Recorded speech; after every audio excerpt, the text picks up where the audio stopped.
Hello everyone, I am Professor Rishi Chheda and I am going to dwell upon the area of strategic financial management, which is paper number 2 of CA final new course in this particular video.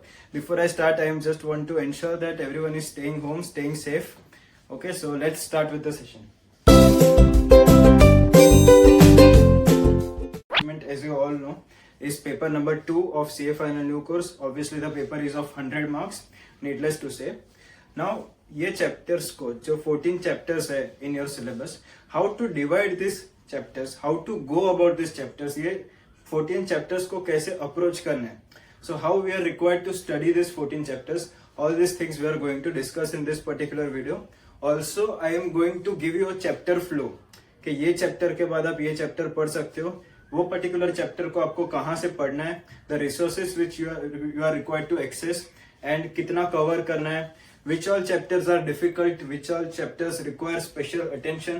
Everything is going to be covered in this particular video. For the ease of my understanding and for the ease of your studies, मैंने ये particular 14 chapters को 4 broad parts में divide किया. The first part of this particular subject is investment based chapter. Now what are investment based chapters? These chapters जो हम list करेंगे, these chapters are solved or basically explained from the point of view of an investor.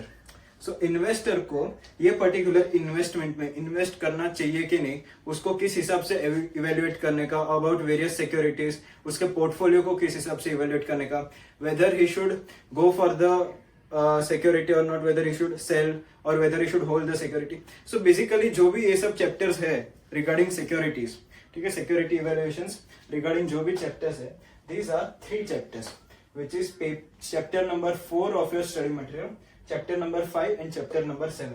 Security valuation, portfolio management and mutual funds.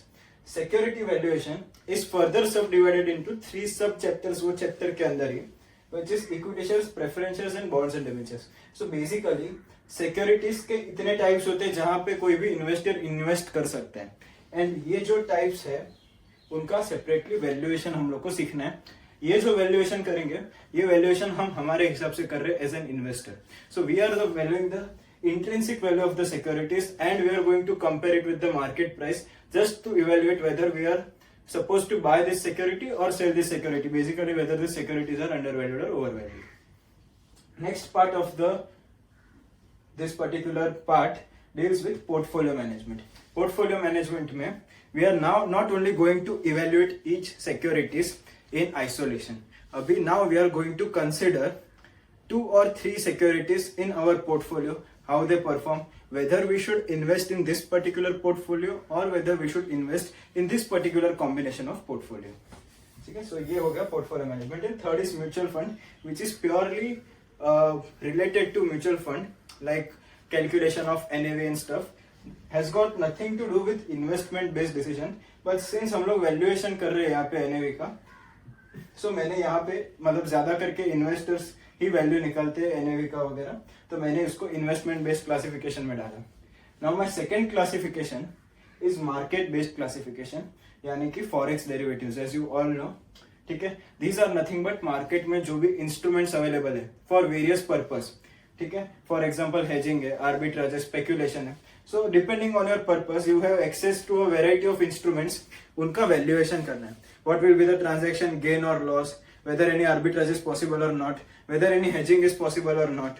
So basically all such matters will be dealt with in derivatives and forex. So इसके 3 broad chapters है. Chapter I think 8, 9, 10 ऐसे कुछ तो chapters है. Next we are going to deal with business based मतलब business valuation वाले chapters. अभी business valuation वाले chapters में from business point of view we are going to evaluate, मतलब from company undertaking point of view, because these chapters deal with primarily valuations वाला part कि company अगर मुझे बेचना है, if I want to sell a part of my undertaking or if I want to enter into a merger or I want to acquire a company, so मेरे को मेरे target को value करना है. So what are the various methods or options available to value a particular company or an undertaking? So तुम लोग ये particular business model valuation ये दोनों chapters में सीखोगे, which is corporate valuation and mergers and acquisitions. Another chapter which is based on business decisions is international financial management. International financial management. अभी ये international financial management जो chapter है, ये chapter में we are going to evaluate whether a particular business decision is viable और not from an international standpoint. यानी कि you can consider the same as an international capital budgeting decision or a project financing decision. अगर मेरा already कोई country में establish business है and if I want to expand my operations into various countries, so whether this particular business decision would be feasible as well as profitable or not will be evaluated in this chapter called international financial management. Next जो part के chapters है which are theory chapters, यानी कि they are pure theory chapters from the point of view of syllabus. I am not saying that these are solely theory chapters in practice as well. This can be converted into practical questions, लेकिन ICAI इसमें से सिर्फ theory questions ही पूछते हैं generally. ठीक है, so there are 5 chapters, chapter 1, 2 and 3. Chapter 1, 2, 3 of ICAI study material, chapter 6 and chapter 14. Financial policy and corporate strategy, risk management. See, ये risk management जो chapter है ना, this particular chapter is there in SFM. This particular entire subject is there as an elective available to you under paper number 6A, and this is also a chapter in paper number 6B, which is financial services and capital markets. ठीक है, so ये एक ऐसा subject है which is there in 3 particular subjects of your CA final course, 2 in your electives and 1 in your SFM subject. Next is security analysis, which is somewhere linked and revolves around this chapter, security valuation. And next is chapter 4, securitization. ये securitization का process है. अगर आपने law में पहले SARFAESI Act पढ़ लिया है, SARFAESI Act 2002, if you have studied, then a part of this particular chapter comes over there as a part of process कि securitization क्या होता है. And last is startup finance. It is also fundraising. Startup को कैसे funds raise करने हैं and what are the various options available. That is dealt by the chapter startup finance. ठीक है. Now, what is the marks pattern by ICAI historically? See, I am just giving you a disclaimer. Whatever marks I will write over here on the board are just an indication of future examinations which are based on past examinations conducted by ICAI. I nowhere guarantee that this particular weightage will be the same in the upcoming examinations conducted by ICAI. Okay, so according to me, market based जो valuations वाले हैं, ठीक है, उनका weightage is approximately 35 marks. उनका weightage कितना है? Approximately 35 marks. ठीक है, थियोरी चैप्टर्स है. थियोरी चैप्टर्स का एक अभी आईसीआई ने चेंज किया है. ICI is now asking theory questions along with practical questions, so there is no separate question which is particularly dealing with theory question. Her practical question के साथ आपको एक theory question आएगा ही आएगा which comes for 4 marks. So 4 marks के 4 question तुम लोग को 4 से 5 क्वेश्चन कुछ तो पूछते हैं. So I think the weightage for theory questions is 20 marks. Okay. Now coming to mergers and acquisitions, corporate valuation वाला part. Okay. So this comes for around 25 marks, and this again comes for around 35 marks. ठीक है, तो sir total करते हैं 35, 70 और 45. Sir आपने तो 115 mark का लिखा, पेपर तो 100 मार्क का आते हैं. ठीक है, I have considered options as well. ठीक है, मैंने ऑप्शंस भी ये मार्क्स में इंक्लूड कर लिए. Now coming to chapter flow, आपको किस ऑर्डर में पढ़ना चाहिए. This is what is indication according to me और what I prescribe to my students कि तुम लोग ये फ्लो में ये चैप्टर्स रीड कर सकते हो. It will be more comfortable and more smooth for you to study. ठीक है, सो सबसे पहला हम लोग को कॉन्फिडेंस बिल्ड करना है. कॉन्फिडेंस बिल्ड करने के लिए we are going to start with baby steps. We are going to start with some very easy chapters. And what is my procedure और what is something which I follow is I first complete the investment based wala part.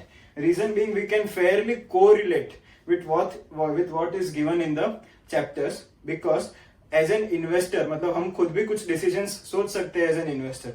So हम काफी comfortable होते हैं with this particular set of chapters. This particular set of chapters are quite difficult and quite irritating, क्योंकि तुम लोग को ये chapters काफी वास्ट भी लगेंगे। एट द सेम टाइम तुम लोगों ने कभी प्रैक्टिकली भी ये चैप्टर्स के साथ डील नहीं किया होगा, you would have never dealt with such money market instruments जो ये चैप्टर्स में दिए हुए रहते हैं। सो थोड़ा सा मैंने जैसा देखा है स्टूडेंट्स काफी स्ट्रगल करते हैं ये चैप्टर्स में।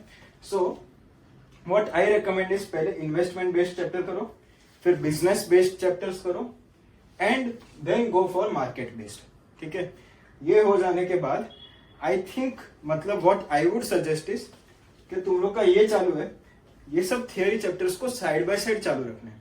ठीक है, I am not just going कि ये पूरा प्रैक्टिकल वाले चैप्टर का सेट हो गया उसके बाद you then go for theory once, because सारा थियरी एक साथ करोगे then also it will be problematic.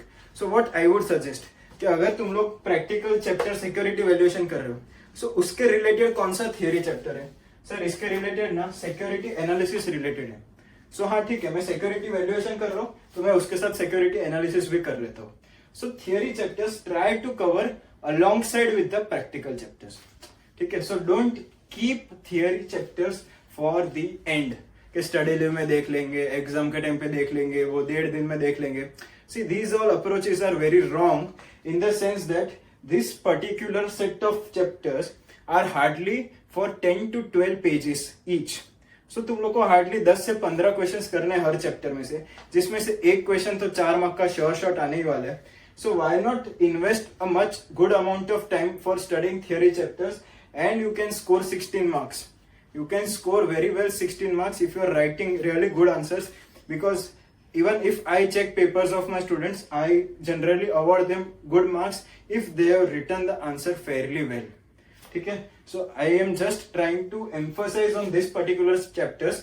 Reason being, तुम लोग को एग्जाम में चांसेस है कि यहाँ पे 8-8, 10-10 मार्क के आंसर्स ना आए, कहीं से इंस्टीट्यूट ने बाहर से क्वेश्चंस पूछा या फिर तुम लोग को कंफर्टेबल नहीं हो एग्जाम्स में सॉल्व करने के लिए, then these are going to be your safe harbour. ठीक है, ये जो चैप्टर्स है यही तुम लोग के लिए एक बफर या फिर एक तुम लोग का marks, at least minimum amount of marks तुम लोग का ये चैप्टर्स गारंटी करेंगे। ठीक है, एंड यहाँ पे क्वेश्चंस जो होते हैं वो काफी डायरेक्ट होते हैं, डायरेक्टली फ्रॉम द बुक होते हैं। So there is no thinking involve during the exams. तुम लोग ने अगर वो चैप्टर को 2-3 बार रीड भी किए तो भी तुम लोग को आंसर्स अच्छे से लिख पाओगे। ठीक है, so this was something of like marks based classification which is based on ICAI's historical asking pattern. ठीक है, आईसीआई पास्ट में कैसे क्वेश्चंस पूछते हैं उसके बेसिस पे मैंने ये पार्ट डिटरमाइन किए। ऑल्सो मैंने काफी स्टूडेंट्स को देखा है ये जो पार्ट है ना, ये पार्ट पूरा छोड़ के जाते हैं। ठीक है, 35 मार्क्स डेरिवेटिव्स फॉरेक्स मैं इतना दिमाग खराब करेगा इसमें, उससे अच्छा मैं बाकी 60-70 मार्क्स पे फोकस करता हूँ। I can reasonably score 50-55। This is what I have seen amongst few students कि उनका derivatives forex they generally tend to give up very easily. ठीक है, they are not very comfortable with this 2 chapters and फिर कैसे crowding effect होता है, यानी कि एक छोड़ रहा है तो दूसरा भी छोड़ता है, अरे उसने भी छोड़ दिया, अरे वो तो कितना होशियार है फिर भी उसने छोड़ दिया। So I have seen that many students try to struggle with this chapters and ultimately they give up. So please it is my humble request to each one of you, please consider this chapters very seriously. जब भी तुम लोग जहां कहीं से भी coaching ले रहे हो ये चैप्टर्स का, जहां से भी सीख रहे हो, please make sure that you revise those particular concepts and those sums on the same day itself. ठीक है, ये पर्टिकुलर चैप्टर्स को लैग नहीं करना है। अगर तुमने लैग किया सो काफी आसानी से you will be able to struggle with this particular set of chapters and ultimately you will give up. ठीक है, एंड एक सॉर्ट ऑफ वैलिडेशन भी मिल जाता है अगर कोई और गिव अप करता है, या फिर आपने गिव अप किया तो आपकी वजह से कोई और भी मोटिवेट हो सकता है to give up this chapters. So please it is my humble request कि ये 3 चैप्टर्स पे एटलीस्ट कोचिंग के वक्त एंड घर पे पढ़ते वक्त be disciplined with regards to this 3 chapters. बाकी ये सब जो चैप्टर्स है ये काफी student friendly. Now coming to the resources के तुम लोग को कहां से पढ़ना है।